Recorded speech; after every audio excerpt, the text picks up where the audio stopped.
First of all, I want to raise the issue of access to a drug treatment, sapropterin, more commonly known, thankfully, as Kuvan.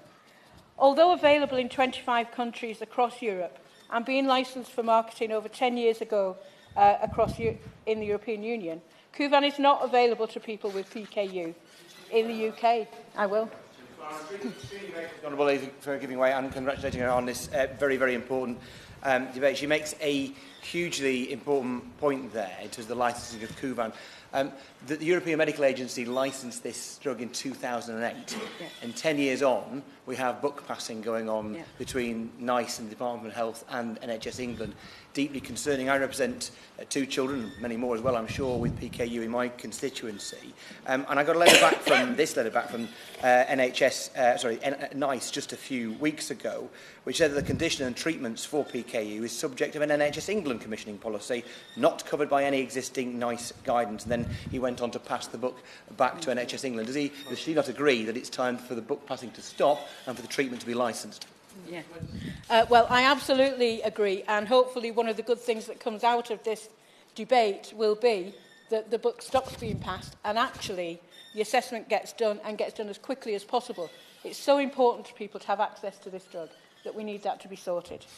So for those who Kuvan won't help and who still need to carefully manage their diet, there's another issue which must be addressed. That is access to low-protein foods which help to maintain the diet.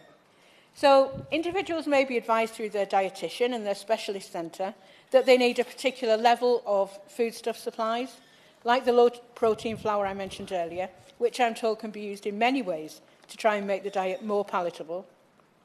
But then GPs who may not have a complete understanding of the condition or the dietary needs and may feel that patients are just trying to get food on the cheap may limit or deny prescriptions for these foodstuffs. They may feel that they are just like gluten-free foods, which can be bought at supermarkets. And the fact is that these foods and supplements cannot be bought.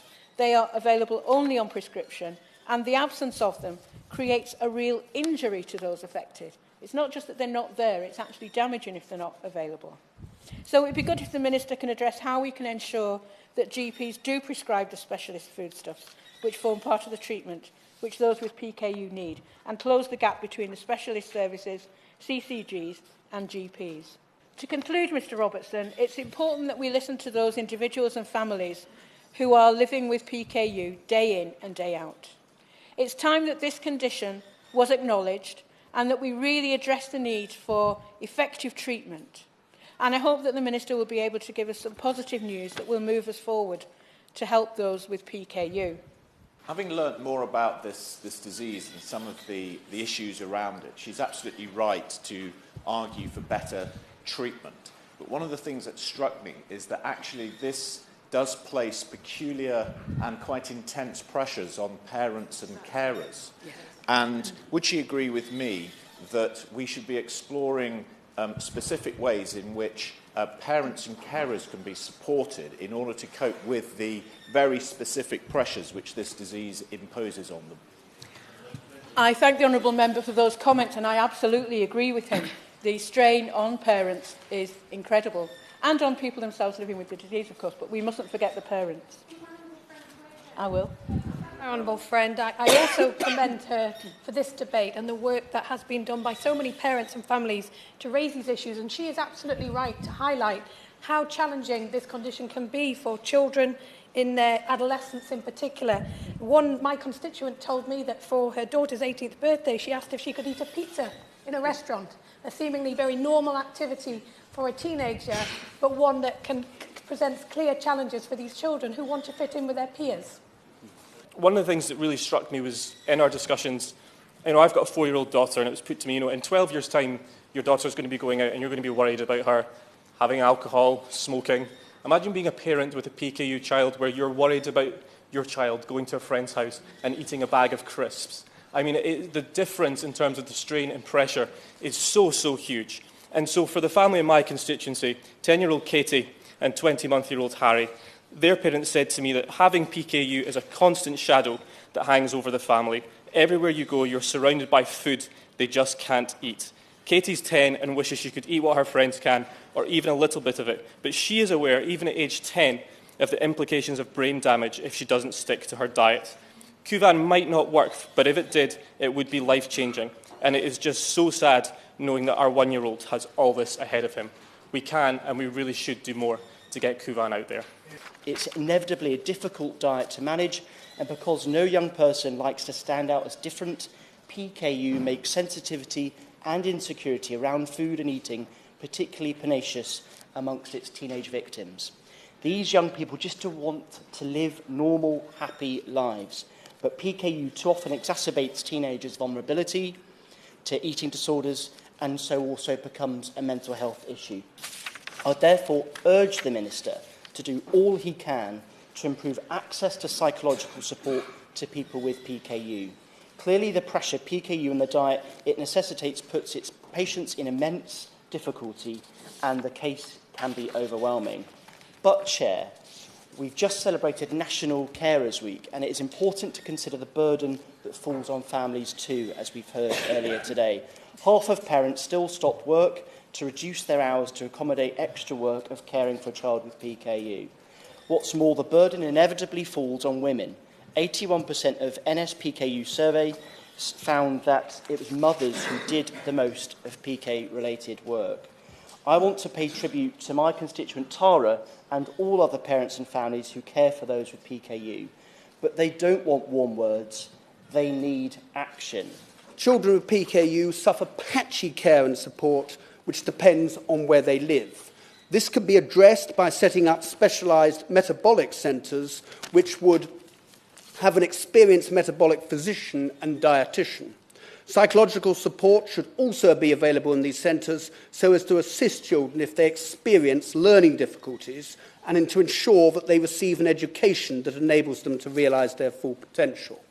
The centres could also administer prescriptions for PKU foods and dietary supplements so as to provide a more efficient service and to overcome the problems that the Walshes are experiencing, which I have outlined. Chair, PKU affects every aspect of one's life.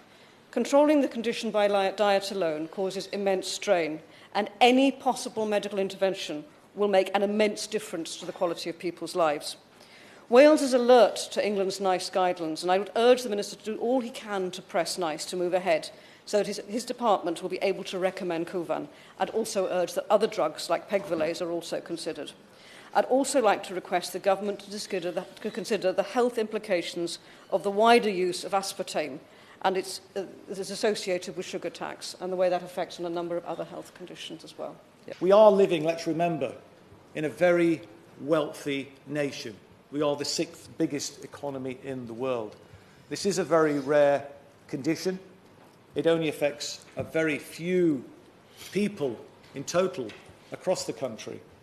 And the cost, therefore, it seems to me, would be minimal in comparison to the life-changing impact that it could bring about for young people, our fellow citizens. And I therefore plead with the Minister, when he gets to his feet, to listen to the impassioned pleas that we've heard from honourable members today and actually, as I've said, Mr Robinson, use his good offices to make sure that this drug is made available and that we can change the life of so many young people in our country which are currently suffering from this terrible condition.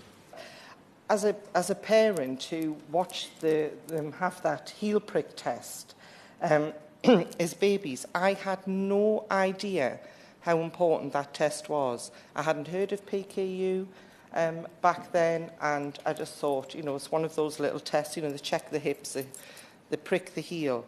I can only imagine how it must feel to be the 1 out of 10,000 parents who receive that life-changing diagnosis for their child, only to find out that their life and the health of their child will be harder than it needs to be due to what can only be described as rationing by their CCG and indeed NHS England. So the availability of specially formulated low-protein foods and nutritional supplements through the NHS is vitally important, Mr Robertson. It has, since its development in the 50s, saved the lives and improved the outcomes of many patients. Now, it is right, it's not a fact that I can deny, that PKU is not on the list of medical conditions in England which exempt them from prescription charges. As such, the usual age-related prepaid certificate exemptions only would apply to these patients. That is the current situation, but everything can be challenged and everything can change. And as I said at the start, the power of all-party groups is incredible, and maybe that is something that the all-party group may wish to look at and may wish to campaign on. What I want to end by saying to all the campaigners, both here and across the country today, I hope that we have shown in this debate today that we are listening. All their campaigning has not been in vain. It has led to us having an amazing champion in my friend, the Honourable Member for Blaydon, and to this very well-attended debate today. I know that the Minister will have heard all of these powerful speeches, and he is a very compassionate man, so they can't have failed to have had an impact on him. So I look forward to his response, and this is his opportunity today to give hope to thousands of people. So let's hope he does so. Thank you.